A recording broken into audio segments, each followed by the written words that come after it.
Hoje é dia 8/10/2020, são 20 horas e 4 minutos. Nós estamos lendo a obra Perseverança, autor espiritual Shirley, e estamos na página 15.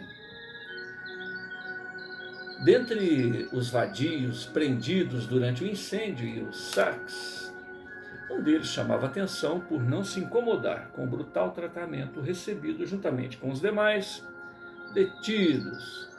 Eram as dores infligidas aos capturados à busca de eventuais confissões. E aquele rapaz nada revelou a respeito de seus planos ou de seus companheiros. Outro mistério que envolvia o jovem era a presença na parte externa daquela precária instituição carcerária de um homem branco com visíveis recursos e de boa aparência. Semblante austero, 50 anos aproximadamente, inquieto e em silêncio, respeitado senhor, aguardava o destino daquele preso.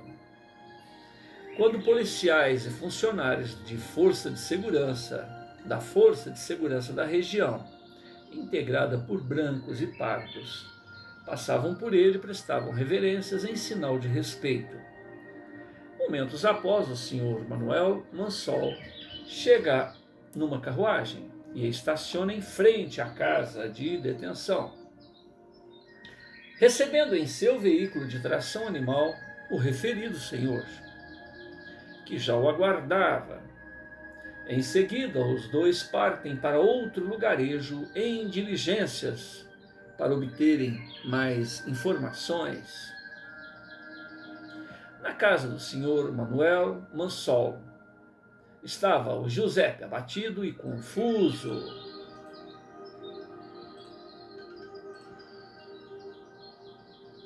Após receber a pecha de inutilidade, declarado desprezo do próprio genitor, que afinal ele tinha razão, concluiu Giuseppe, que se reconhece a vergonha da família e um estorvo para todos, não bastasse que os seus compromissos anteriores, ele, ao invés de somar, desagrega a paz entre os convivas. Então ele resolveu abandonar o seu ideal, esta sua rotina de introspecção, de examinador do próprio e reprovável passado. Não sabia como ou se alcançaria tal objetivo, mas certamente se esforçaria em viver como uma pessoa comum, visando aliviar a carga que ele impõe sobre a sua família. Dali para adiante, Giuseppe iria levar a vida como um homem trivial, afeito às coisas imediatas. Ele assim o resolveu e comunica esta sua decisão para a irmã, Dinah, que o conhecia profundamente em suas nobres intenções. Então ela redargue: querido mano, onde está o seu juízo de valores? Onde está a sua fé em Deus? Não reconhece que o seu destino é outro?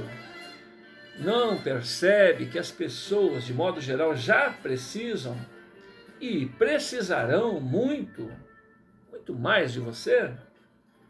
Oh, não, querido mano, você sequer deve cogitar em abandonar os dons que lhe foram agraciados pela providência divina. Dinah pede ao irmão que pense mais demoradamente no assunto, ao que Giuseppe está irredutível, até que Dinah suavemente cerra-lhe os lábios e o repreende.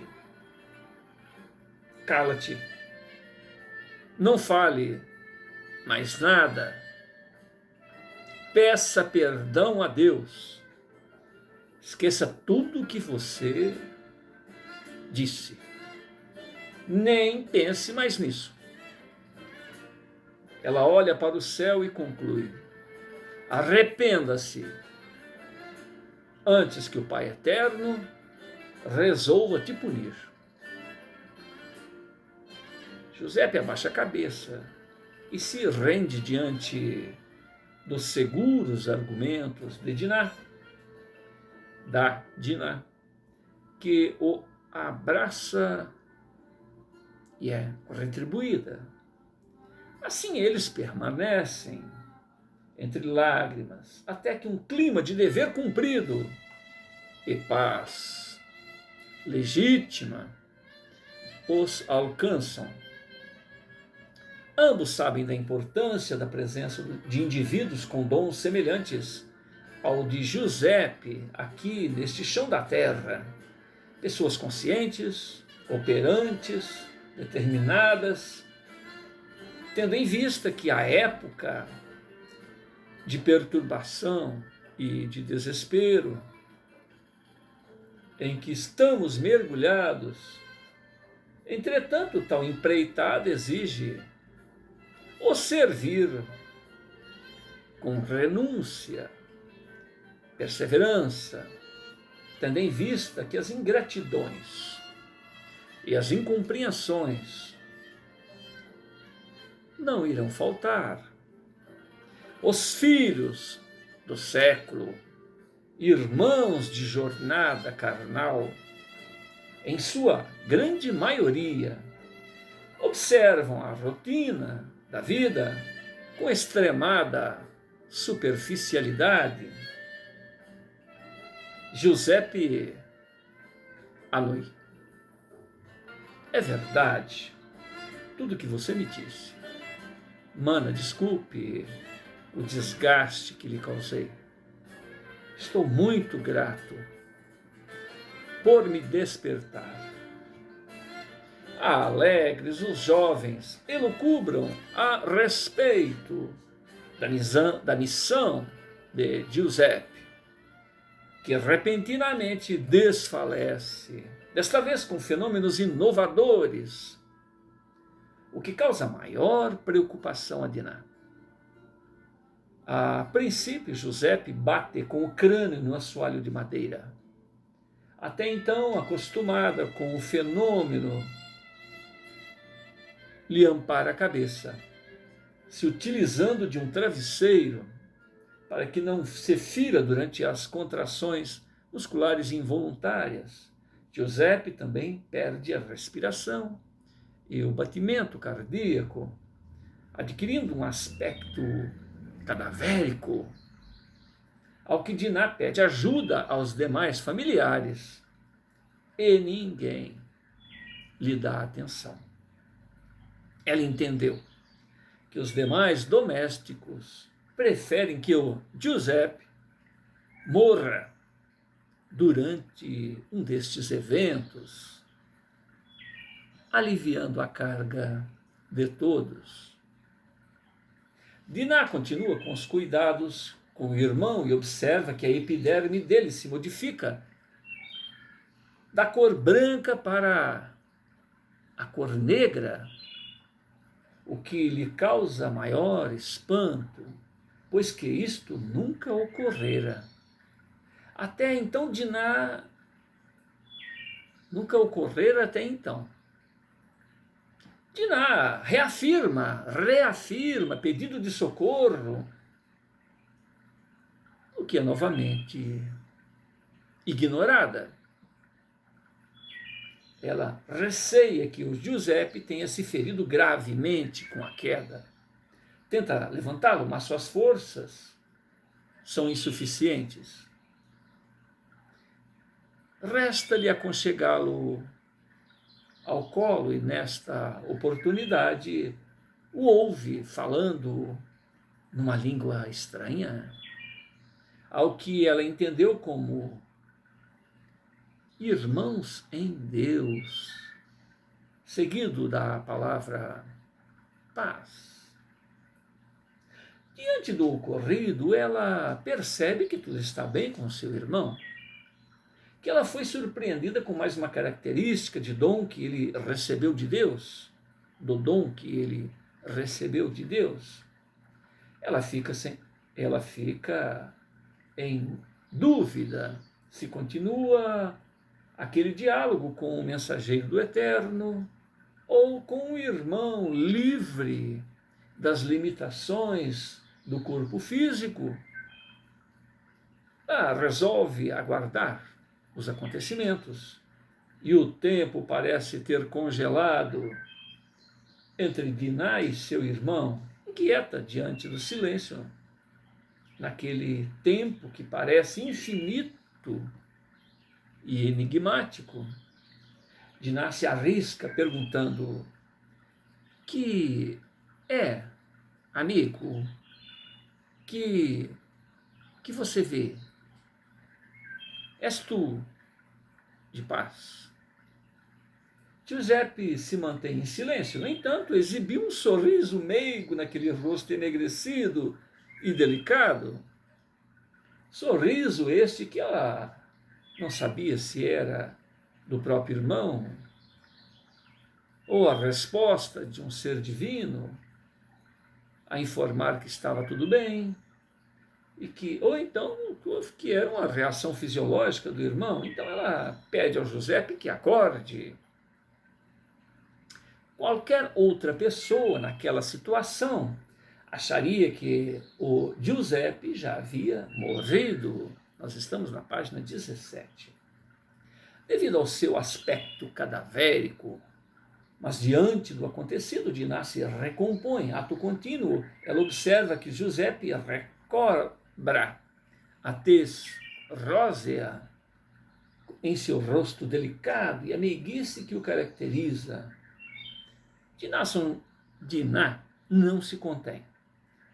E entre choro e alívio, entre o choro de alívio e o esgar de felicidade, passa a insistir com Giuseppe que retorne ao seu corpo físico. Ela diz: Giuseppe, querido irmão, por favor, acorde.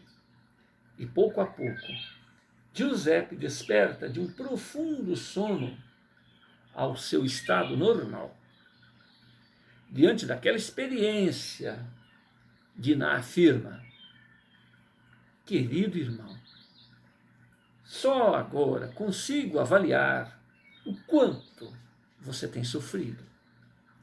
Com tudo isso, perdoe-me pelas vezes em que critiquei seu comportamento. Eu te prometo, querido irmão, que tudo farei para ajudá-lo. Falarei com o papai. Falarei com mamãe. Falarei com Savim. Falarei com a tia Norma. Todos eles irão te entender. Agradecido pelo carinho e atitude protetora de Diná, ciente das dificuldades que certamente ela encontraria nesta empreitada, Giuseppe retribui o esforço de Diná com um generoso sorriso. Em seguida, ele abraça Diná e diz: querida maninha, não se preocupe. Eu não sofro. Não dói. E eu não tenho visões aterradoras. Por isso não te aflijas desnecessariamente. Quanto ao falar com o restante da família, eles já têm opiniões formadas a respeito de mim. E é preciso ter muita paciência e o trabalho do tempo para que entendam e mudem essa opinião quanto ao que você faz, quanto ao que você fez por mim, já é o bastante. Muito te agradeço, querida irmã. Depois destas considerações, Giuseppe e Diná caminham em direção à álacre flora matizada de várias cores que embelezam a propriedade. Ao que Giuseppe passa a conversar com as árvores, com as plantas menores, dando a perceber que por elas era correspondido.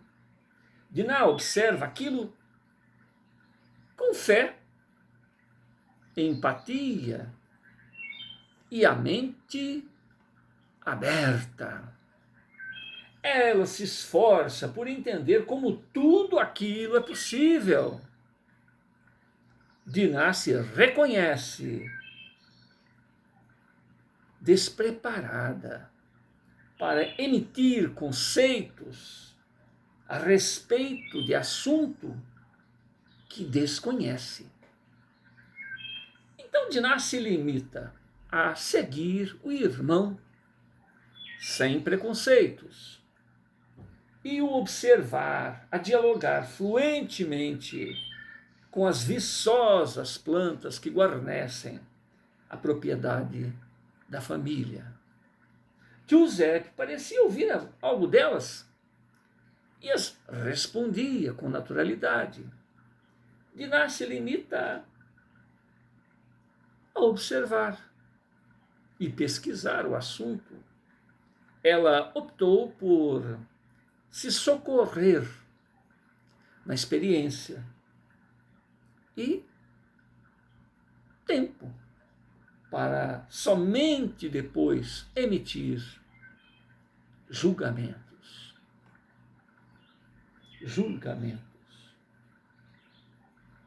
Nas proximidades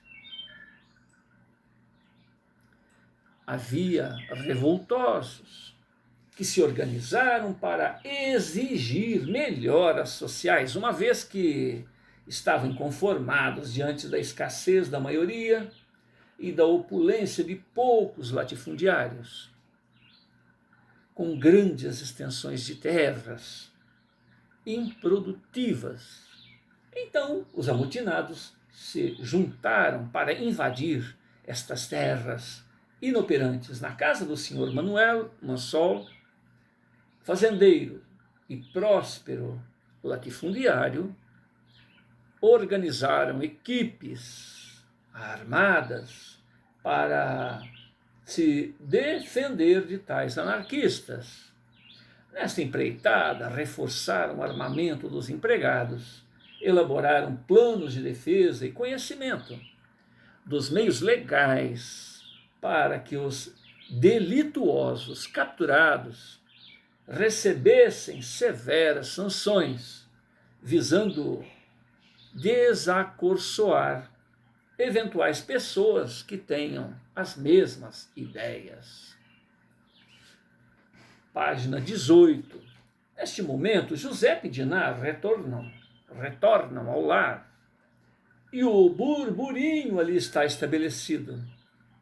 Chama a atenção de Giuseppe, e o burburinho ali estabelecido chama a atenção de Giuseppe, que com cautela tenta se inteirar do assunto e até buscar expor a sua opinião no que é repreendido por Sarvin, que muito nervoso afirma: estamos em uma reunião muito importante para nos defendermos e você, seu inútil, não vai participar dela.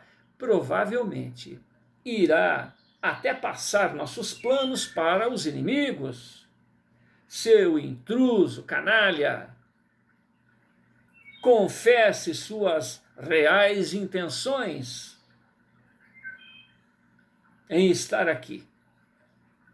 Ato contínuo, Sarvin agarra Giuseppe pela camisa com tamanha violência que ela se rasga.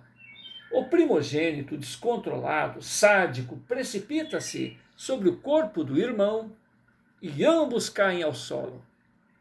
Sarvin empunha o seu revólver, cano longo, niquelado, 38, que foi retirado do cinturão de couro.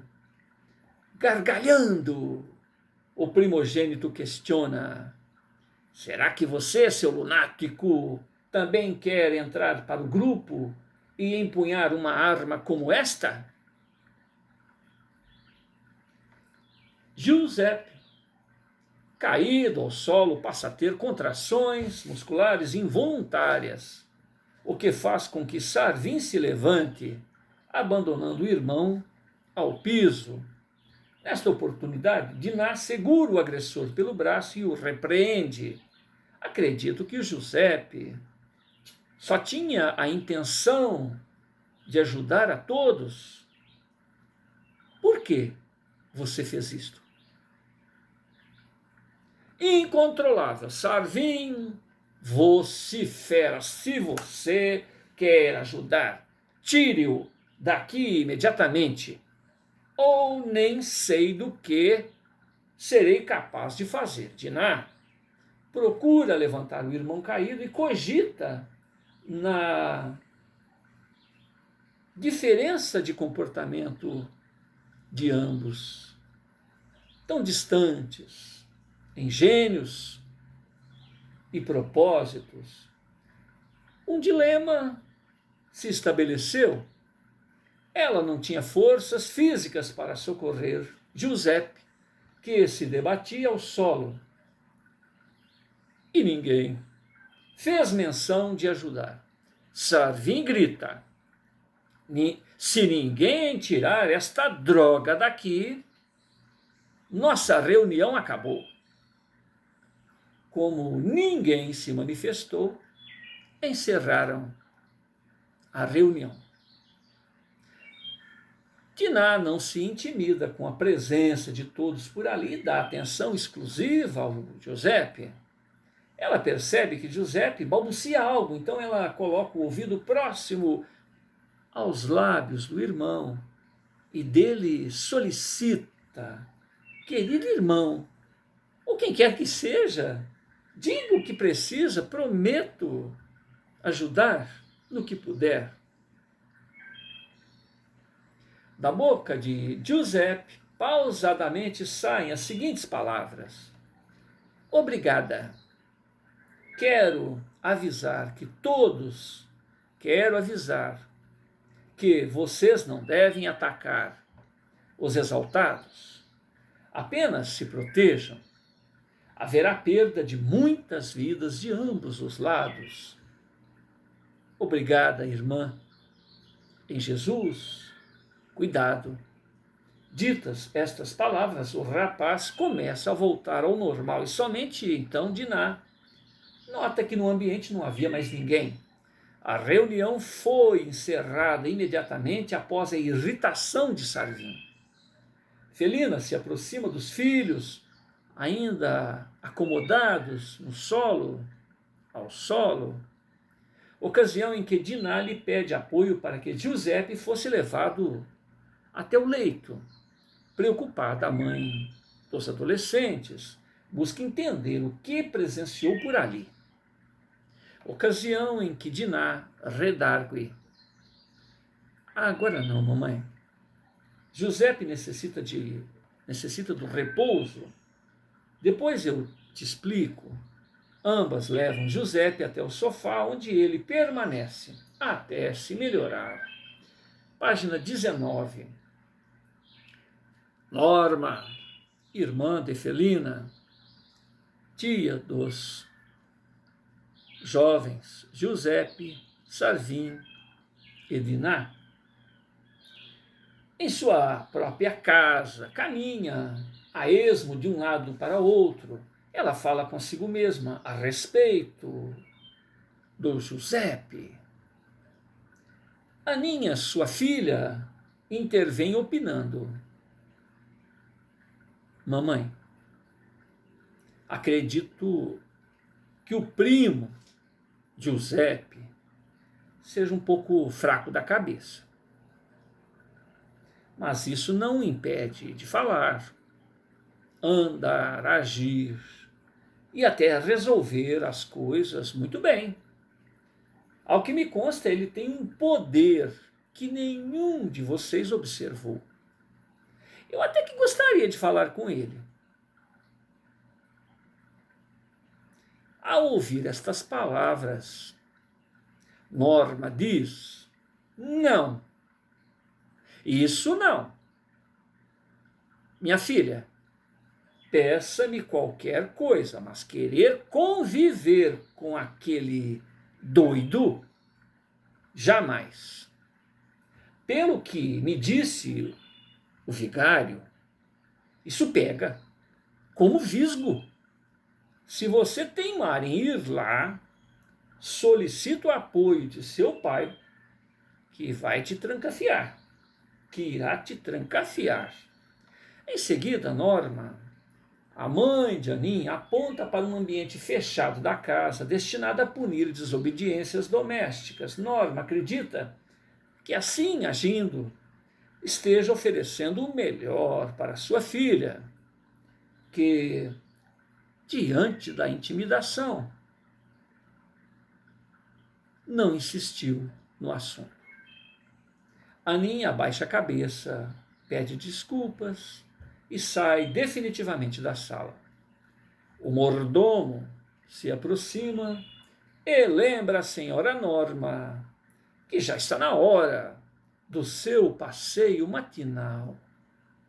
Norma adentra aos próprios aposentos e se aparamenta para a ocasião.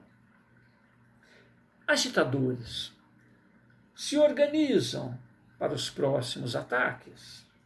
Dentre eles, um mulato esclarecido a falar do monopólio dos fazendeiros e latifundiários, da inescrupulosa prática de envelhecer documentos para se apossarem de terras alheias, entre parênteses, grilagem.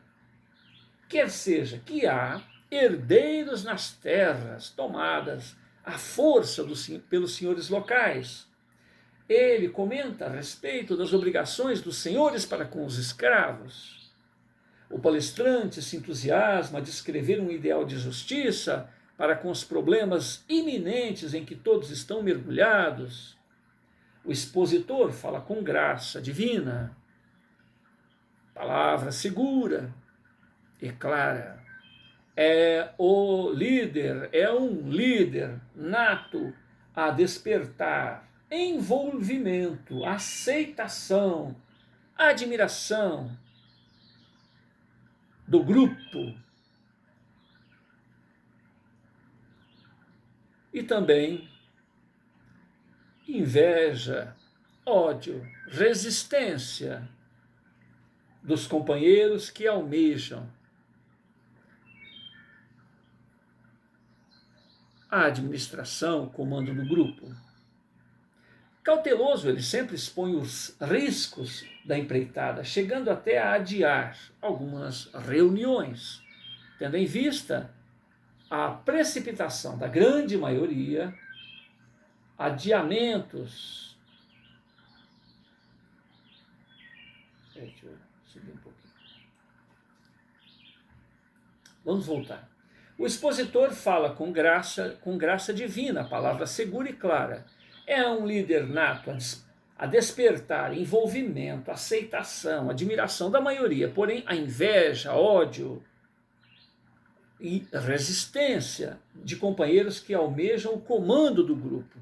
Cauteloso, ele sempre expõe os riscos da empreitada, chegando até a adiar algumas reuniões, tendo em vista a precipitação da grande maioria, adiamentos que geravam muita cisânia durante as suas preleções.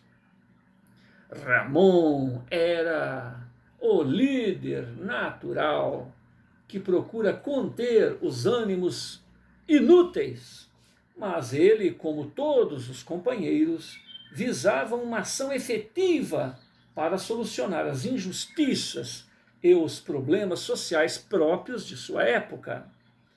De outro lado, as autoridades constituídas também se reuniam, se armavam e se organizavam, preparando-se para estes enfrentamentos. Enfim, eram os privilegiados e representantes do poder local.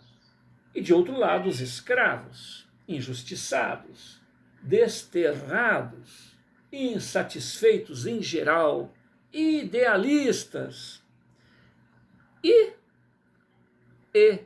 uma corja de oportunistas, ladrões, sem intenções mais nobres. O descontentamento era da maioria, Então os revoltosos, ou aos revoltosos, se juntavam mais e mais aliados. Havia diferenças gritantes na distribuição de rendas e oportunidades. Os privilégios de alguns eram mantidos à custa de sádicos instrumentos de tortura, chibatas, prisões, humilhações, silêncio, escravidão, enfim, com muita dor física e psicológica, sangue e vidas. Como forma de intimidação aos ânimos exaltados dos menos favorecidos, e isto tinha que ser encerrado. Os rebelados acreditavam que aquele era o momento histórico para estas mudanças sociais e que não havia por que adiar mais. Porque mais se adiar, né, aquele movimento. O pensador Victor Hugo já afirmou que nada é mais poderoso que uma ideia do que quando ela amadurece na mente do indivíduo da coletividade onde vive. As mudanças sociais decorrem deste princípio. Tudo muda quando o sofrimento infringido dói o suficiente para que o comodismo e a mesmice sejam repudiados. É como o cão que dorme em um local insalubre, desconfortável, entretanto não sai dali porque não foi ferido o suficiente para buscar melhoras. Cada pessoa tem seu nível de tolerância à dor moral ou física. E na presença dessas dores, ele desperta e se assume para outra maneira de viver. Quando o conjunto de insatisfeito é significativo, eles se unem, se sacrificam para que os sádicos oportunistas abandonem seus confortáveis privilégios. Luta ganha. Aqueles mesmos inconformados estarão na opção de atenderem aos valores éticos, do respeito pessoal e ao do próximo, ou até mesmo em ocupar os privilegiados assentos vazios e se esquecerem dos ideais que buscavam protagonizar. Um dia, o amar ao próximo como a si mesmo será a norma vivencial neste chão da terra, já o sendo nos planos celestes de onde ela se originou. Por enquanto, o orgulho e o egoísmo que vicejam no coração humano ainda ofuscam a sua compreensão e consequente aplicação.